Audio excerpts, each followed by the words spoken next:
Isang mapagpalang araw sa ating lahat. Ako ang inyong lingkod, Elijah Porter Lesan. Welcome sa ating daily devotions. Ang ating verse for the day ay nasa Filipos chapter 2 verse 5 to 8. Sinasabi dito na, ito ay sapagkat kailangang taglayin ninyo ang kaisipan na kay Kristo Jesus din naman. Bagaman siya ay nasa inyong Diyos, hindi niya itinuring na kailangang panghawakan ng kanyang pagiging kapantay ng Diyos. Pagkus ginawa niyang walang kabuluhan ng kanyang sarili at tinanggap niya ang anyo ng isang alipin at nakitulad sa tao.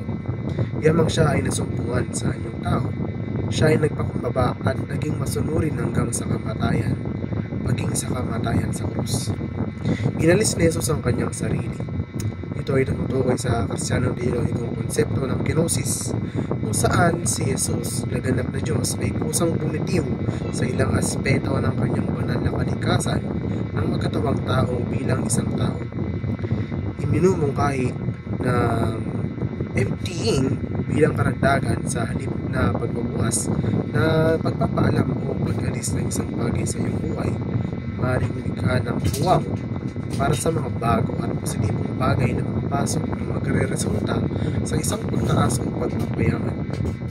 Ang kababaang loob ni Jesus, lalo na ang kanyang pagpayag na mamatay sa krus, ay nagsisilbing isang makapangyarihang halimbawa na magpapababa ng ating pagmamataas. Sa pamamagitan ng pagkilala sa kanyang walang paglihimpot na sakripisyo para sa ating mga kasalanan, nahaharap tayo sa matinding kaibahan sa pagitan ng kanyang kababaang loob at ng sarili nating pagiging makasarili na maaaring humantong sa isang mas mababang pananaw, pagbabagong anyo. Upang suriin kung ang pagmamataas ay naroroon sa ating puso, isaalang-alang natin kung ipapakita tayo ng pag-uugali tulad ng pagmamataas, pagiging makasarili o pag-aatubili ng humingi ng tawad, kasama sa iba pang mga palatandaan ng isang panghusgang saloobin, ayong maglingkod at inggit.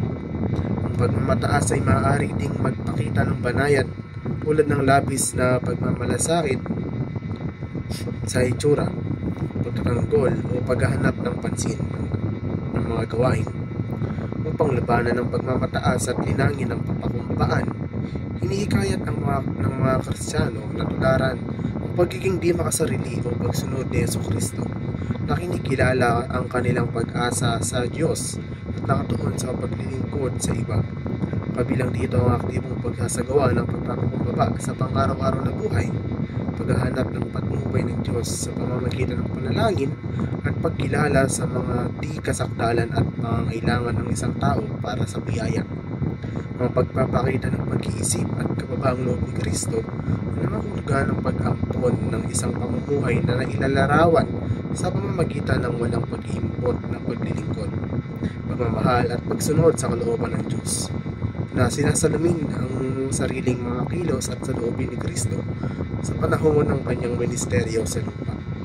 Kabilang dito ang pagbibigay prioridad sa mga pangangailangan ng iba, pagkilala at sa pagtitiwala sa Diyos at paghahangad na luwalhatiin siya sa lahat ng bagay. Muli, ako ang inyong lingkod, Elijah Porter Lesan. Dito na nagtatapos sa aking daily devotions.